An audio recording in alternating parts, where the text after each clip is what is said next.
आप सभी को नमस्कार। चलिए शुरू करते हैं। आज से बीपीएससी पीवाई की सीरीज शुरू कर रहा हूँ और इसमें सबसे पहले मैं पॉलिटी शुरू कर रहा हूँ। और मैं 48 बीपीएससी से लेकर 69th बीपीएससी के जितने भी क्वेश्चन पूछे गए हैं सारे को डिटेल सोल्यूशन करके दूंगा। और इसमें चैप्टर का थोड़ा थोड़ा समरी भी पढ़ लेंगे जो इम्पॉर्टेंट है एग्ज़ाम के लिए। तो सबसे पहले आज मैं 3 चैप्टर लेके आया हूँ। पहला प्रीएम्बल, दूसरा स्टेट एंड यूनियन टेरिटरी और तीसरा है सिटीजनशिप। चलिए एक एक करके देखते हैं। सबसे पहले प्रीएम्बल पढ़ेंगे। और प्रीएम्बल का मैं आप लोगों को एक चीज़ बता दूं कि 80 to 90% जो क्वेश्चंस होते हैं ये इसके कीवर्ड्स के ऊपर होते हैं। इसके सारे कीवर्ड्स के ऊपर ही क्वेश्चन पूछे जाते हैं। तो पढ़ते हैं पहले preamble. We the people of India having solemnly resolved to constitute India into a sovereign, socialist, secular, democratic republic and to secure to all its citizens justice, social, economic, political, liberty of thoughts, expression, belief, faith, worship, equality of status and opportunity, and to promote among them all. ठीक है, fraternity assuring the dignity of individual and the unity and integrity of nation. ठीक है, अब एक एक करके question देखते हैं और इसमें जो भी कीवर्ड्स अभी हम लोगों ने पढ़ा है देखेंगे कि सारे क्वेश्चन लगभग इसी के ऊपर है। पहला question, consider the following words socialist, democratic, sovereign, secular. Choose the correct sequence word in the given in preamble. ठीक है, ये 48 और 48 to 42 बीपीएससी प्री में क्वेश्चन पूछा गया है। इसे आप सीक्वेंस में सजाएं। यहाँ पे देखिए क्या है, सॉवरेन है, फिर उसके बाद सोशलिस्ट है, उसके बाद सेकुलर है, उसके बाद डेमोक्रेटिक है। ठीक है, तो सॉवरेन हमारा पहला हो गया। उसके बाद क्या था, सोशलिस्ट था। उसके बाद क्या था, सेकुलर था। उसके बाद क्या था, डेमोक्रेटिक था। ठीक है, ये सीक्वेंस है। तो सबसे पहले हमारा सी आएगा। तो सी कहाँ कहाँ है, पहले यहाँ पे है, यहाँ पे, यहाँ पे है। तो डी तो हमारा पहले ही एलिमिनेट हो गया। उसके बाद क्या है, सोशलिस्ट है। तो ए यहाँ पे दिख रहा है हमें, लेकिन यहाँ पे डी देखेंगे तो ये ऑप्शन ऐसे ही एलिमिनेट हो गया। यहाँ पे भी डी है तो ये भी एलिमिनेट हो गया। तो यहाँ से आंसर हमारा ए आया। ठीक है, एलिमिनेशन टेक्निक भी यूज़ करेंगे क्योंकि फास्ट सॉल्विंग हमारा मतलब क्वेश्चन बहुत ही फास्ट सॉल्व कर पाएंगे। एग्ज़ाम में 150 क्वेश्चन करना है हमें 2 घंटे में। तो अगर हम फास्ट अगर सॉल्व नहीं कर पा रहे, टेक्निक नहीं लगा पा रहे, तो फिर 150 क्वेश्चन पहुंचते पहुंचते सारा टाइम खत्म हो जाएगा, नहीं हो पाएगा सारा क्वेश्चन अटेम्प्ट। तो हमें अपना टेक्निक यूज़ करना है। ठीक है, नेक्स्ट क्वेश्चन पे चलते हैं। The term socialist was added in the preamble by. Socialist कब ऐड हुआ था प्रीएम्बल में, 42nd अमेंडमेंट एक्ट, उसके बाद 44th अमेंडमेंट एक्ट, इसके बाद 52nd अमेंडमेंट एक्ट और नॉन ऑफ द एबव। तो आपको बता दूं प्रीएम्बल में एक ही बार अमेंडमेंट हुआ है। कब हुआ है, वो 42nd अमेंडमेंट एक्ट हुआ है। ठीक है, और इसमें आप देखेंगे 3 वर्ड ऐड हुआ था। कौन कौन सा, सोशलिस्ट, ठीक है, सेकुलर, उसके बाद इंटीग्रिटी। ये 3 वर्ड 1976 में, ठीक है, 76 में ऐड हुआ था 42nd अमेंडमेंट एक्ट में। ये बात याद रखिएगा, ये काफ़ी इम्पॉर्टेंट है अमेंडमेंट एक्ट। इसमें बहुत सारे चीज़ ऐड हुए थे कॉन्स्टिट्यूशन में। इसको मिनी कॉन्स्टिट्यूशन के नाम से भी जानते हैं। ठीक है, नेक्स्ट आगे बढ़ जाते हैं। हाँ, एक और बात, ये जो है PDF आप लोग को टेलीग्राम चैनल मेरा एक है लोकपाल IAS करके, उस पर मैं दे दूँगा। आप वहाँ से डाउनलोड करके रिवीजन करते रहिएगा। ठीक है, इस वीडियो के लिंक में भी रहेगा, आप वहाँ से भी जाके मेरे टेलीग्राम चैनल को ज्वाइन कर लीजिएगा। नेक्स्ट आ जाते हैं नेक्स्ट चैप्टर। ठीक है, इसमें 4 आर्टिकल है। ये कॉन्स्टिट्यूशन के फर्स्ट पार्ट है, the union and it's territory. पहला आर्टिकल जो है ये नेम और टेरिटरी के ऊपर बात करता है। ठीक है, आर्टिकल 2 जो है ये न्यू स्टेट के ऊपर बात करता है जो एग्जिस्ट नहीं करता है। ठीक है, जैसे कि अगर कोई फॉरेन कंट्री से इंडिया कोई स्टेट ले रहा है, नया स्टेट बना रहा है, तो वो आर्टिकल 2 के तहत बनाएगा। जो एग्जिस्टिंग स्टेट है, ठीक है, जैसे कि आपको पता होगा कि झारखंड जो है बिहार से काट के बनाया गया, या उत्तराखंड जो है वो यूपी से काट के बनाया गया। तो ये आर्टिकल 3 के तहत होगा। जो भी एग्जिस्टिंग स्टेट है उससे या तो उसके बाउंड्री काट दिया जाए या बड़ा कर दिया जाए या उसके नेम को चेंज किया जाए, ये आर्टिकल 3 के ऊपर होता है। ठीक है, और आर्टिकल 4 किसके ऊपर बात करता है, ये आर्टिकल 2 और 3 के ऊपर लॉ बनाने के ऊपर बात करता है। ठीक है, ठीक है, सारा हो गया। नेक्स्ट चलते हैं, एक एक करके क्वेश्चन देख लेते हैं। After independence in which year were the Indian state reorganize on a linguistic basis. ठीक है, आपको पता होगा कि 1953 ठीक है। अक्टूबर में, मुझे एग्जैक्ट डेट नहीं याद आ रहा, अक्टूबर में पहला स्टेट बना था लिंग्विस्टिक बेसिस पे, वो आंध्र प्रदेश था। वहाँ पे बहुत सारे डिमांड उठ रहे थे, ठीक है। आपको पता है कि पहले मद्रास स्टेट था, पहले तमिलनाडु नहीं था, ठीक है। तो मद्रास में 2 लैंग्वेज बोली जाती थी, एक था तमिल, ठीक है, और एक था तेलुगु, ठीक है। तो तेलुगु वालों ने, इन्होंने आवाज़ उठाया कि हमारा सेपरेट स्टेट होना चाहिए, तो फिर जाके आंध्र प्रदेश बनाया गया था, ठीक है, 1953 में। तो फिर उसके बाद एक कमीशन बैठा, यहाँ पे देखिए डिटेल सॉल्यूशन में एक कमीशन, स्टेट रीऑर्गेनाइजेशन कमीशन बैठा, जिसमें से निकल के आता है एक एक्ट, स्टेट रीऑर्गेनाइजेशन एक्ट 1956 में बनता है, जहाँ से ये स्टार्ट होता है लिंग्विस्टिक बेसिस पे भी स्टेट बनना चाहिए। तो यहाँ पे हमारा आंसर क्या हो गया, 1956, ठीक है। आपको काफ़ी क्लियर हो गया कि पहला स्टेट कौन था लिंग्विस्टिक बेसिस के ऊपर, आंध्र प्रदेश था। और ये एक्ट कब बना था, 1956 में बना था। और कमीशन कौन था, स्टेट रीऑर्गेनाइजेशन कमीशन, ठीक है।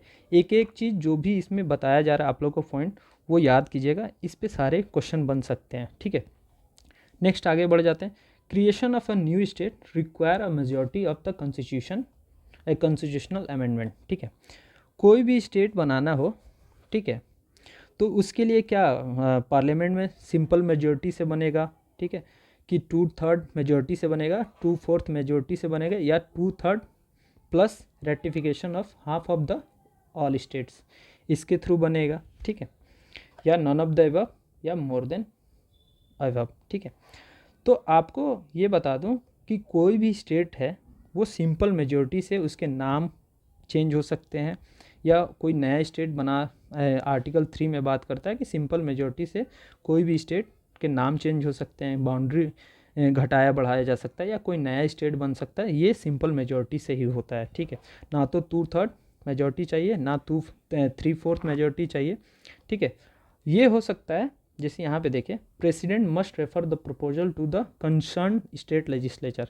प्रेसिडेंट क्या कर सकते हैं कि एक प्रपोजल जिस स्टेट के ऊपर बन रहा है, मतलब जिस स्टेट की बातें हो रही है, या जिस स्टेट से उसके बाउंड्री काटा जाए या उसके नाम चेंज किया जाए, तो उससे प्रपोजल उस स्टेट के स्टेट लेजिस्लेचर को एक प्रपोजल भेज सकते हैं प्रेसिडेंट, लेकिन उसका कोई मान्य नहीं रहेगा कि वो क्या अपना राय दे रहे हैं या क्या बोल रहे हैं बनाने के लिए, उससे कोई लेना देना नहीं है, लेकिन बस एक जेस्चर के लिए कि प्रेसिडेंट पूछ सकते हैं, ठीक है। तो ये याद रखिएगा, सिंपल मेजॉरिटी से सिर्फ और सिर्फ पार्लियामेंट के द्वारा नया स्टेट जो भी बनेगा वो बनेगा, ठीक है, या उनके नाम चेंज होगा, ये पार्लियामेंट के through simple majority both house में पास होना चाहिए, ठीक है, राज्यसभा और लोकसभा में। नेक्स्ट आ जाते हैं, in which year did the state of Jharkhand came into existence, ठीक है। ये 2000 में आया था, ठीक है। काफ़ी इजी क्वेश्चन है, लेकिन अब ऐसे क्वेश्चन नहीं पूछा जाता। आपको एक चीज़ बता दूं, अगर आपको यही चीज़ पूछ दे कि सबसे पहले झारखंड बना था, छत्तीसगढ़ बना था, या उत्तराखंड बना था, आपको पता है कि झारखंड, छत्तीसगढ़, ठीक है, उसके बाद उत्तराखंड, यूके, ये तीनों स्टेट जो है ये 2000 में बने हैं, ठीक है, और कुछ कुछ दिन बाद बने हैं। जैसे यहाँ पे मैंने मेंशन कर दिया कि झारखंड बना था 15 नवंबर 2000 में, छत्तीसगढ़ कब बना था 1 नवंबर 2000 में, उत्तराखंड कब बना था 9 नवंबर 2000 में। अगर क्रोनोलॉजिकल ही के थ्रू सजाने के लिए बोल दे तो इस बात को याद रखिएगा, सबसे पहले छत्तीसगढ़ बना था 1 नवंबर को, उसके बाद उत्तराखंड बना था 9 नवंबर को, फिर जाके झारखंड बना था 15 नवंबर को। ये बात याद रखिएगा, ठीक है। हर में एक एक हफ्ते का डिफरेंस है। सबसे पहले छत्तीसगढ़, फिर यूके, उत्तराखंड, उसके बाद झारखंड, ठीक है। नेक्स्ट आ जाते हैं, Bihar as a Indian state was formed in, pause करके सॉल्व कर। Option 1911, option second option 1912, third option 1936, fourth है 2000। 2000 कैसे होगा, 2000 में तो बिहार से काटा गया था झारखंड, ठीक है, तो इससे पहले ही बिहार बना है। तो आप ये बिहार जो है 1912 में बना था बंगाल प्रेसिडेंसी से निकाल के, ठीक है। यहाँ पे देख लिए डिटेल सॉल्यूशन में, Bihar was separated from Bengal presidency and form an independent state 22 March 1912, ठीक है। नेक्स्ट आ जाते हैं, Sikkim become a full fledge state of union of India in 1974, 1975, 1976, none of the above. तो आप लोग को एक बात बता दूं कि सिक्किम 1975, इसका आंसर 1975 है।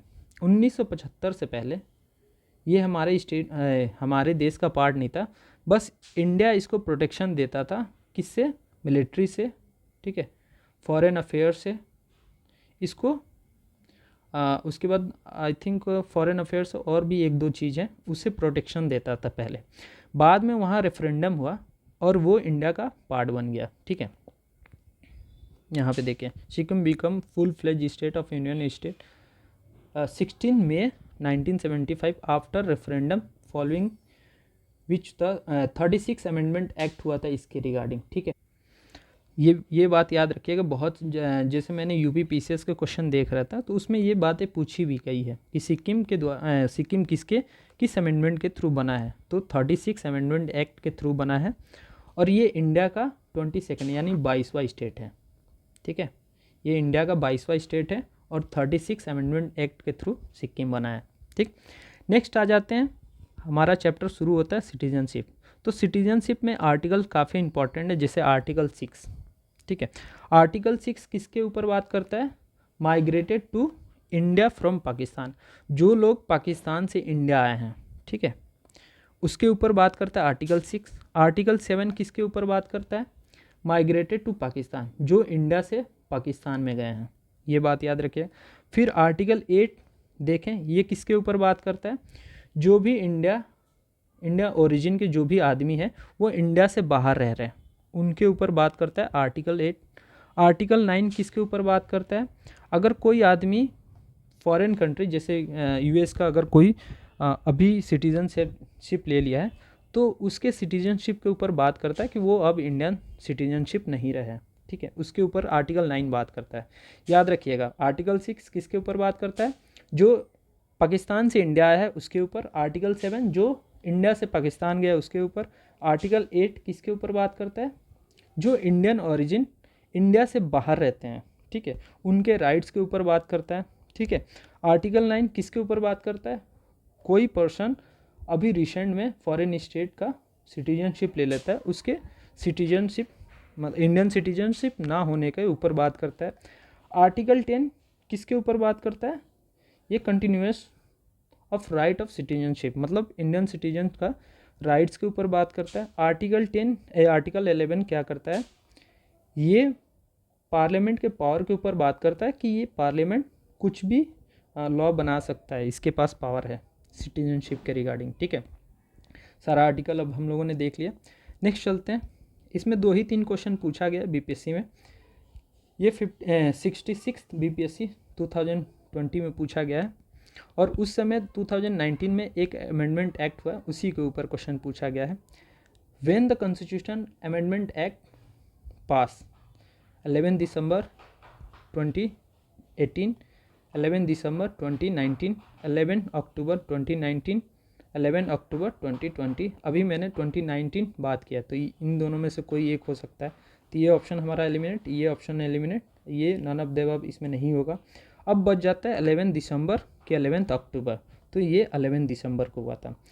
11 दिसंबर 2019 में सीए पास हुआ था, काफ़ी इसके विरोध हुए थे। और सीए में क्या था कि जैसे कि मुस्लिम बहुल देश से कौन कौन से हैं? पाकिस्तान, इंडिया का नेबर में पाकिस्तान हुआ, अफ़गानिस्तान हुआ, ठीक है, और बांग्लादेश, ठीक है। और यहाँ से जो माइग्रेंट आए थे और यहाँ के जो माइग्रेंट आए थे और जो वहाँ उस देश में माइनॉरिटीज़ में जैसे कि हिंदू हो गए, ठीक है, बुद्धिस्ट हो गए, जैन हो गए, क्रिश्चियन हो गए, ठीक है, फिर उसके बाद सिख हो गए, ठीक है, इनके सिटीजनशिप के ऊपर बात करता है। और जो आदमी क्या 1 अप्रैल आई थिंक, एक बार यहाँ देख लेता हूँ, मैं भूल रहा हूँ, नहीं सॉरी, यहाँ पे देखिए 1 अप्रैल नहीं, 31 दिसंबर 2014 से पहले जो लोग आए हैं उनके सबको, जो वहाँ के माइनॉरिटीज़ थे उनको सिटीजनशिप देने के ऊपर बात करता है, ठीक है। याद रखिएगा 11 दिसंबर को ये अमेंडमेंट एक्ट पास हुआ था और सेम इसी के ऊपर क्वेश्चन पूछ दिया है नेक्स्ट ईयर। ये देखिए, आप इसे पॉज करके खुद से सॉल्व कीजिए। अभी हम लोगों ने इस पर बात किया है। क्वेश्चन है, what is the purpose of citizenship amendment act 2019। पहला, रिमूवल बांग्लादेशी इलीगल माइग्रेंट। उसके बाद ऑप्शन बी है, to identify genuine Indian citizen, to check border infiltrations of foreigner, to grant citizenship persecuted minority group of Afghanistan, Bangladesh, Pakistan, जो अभी हम लोगों ने बात किया। ठीक है, इसका आंसर डी। इसका सोल्यूशन दिया गया है, और सोल्यूशन के लिए आप टेलीग्राम चैनल से डाउनलोड कर लीजिएगा, ज्वाइन कर लीजिए। बस यही था, ख़त्म। चलिए मिलते हैं नेक्स्ट वीडियो में। बाय बाय, धन्यवाद।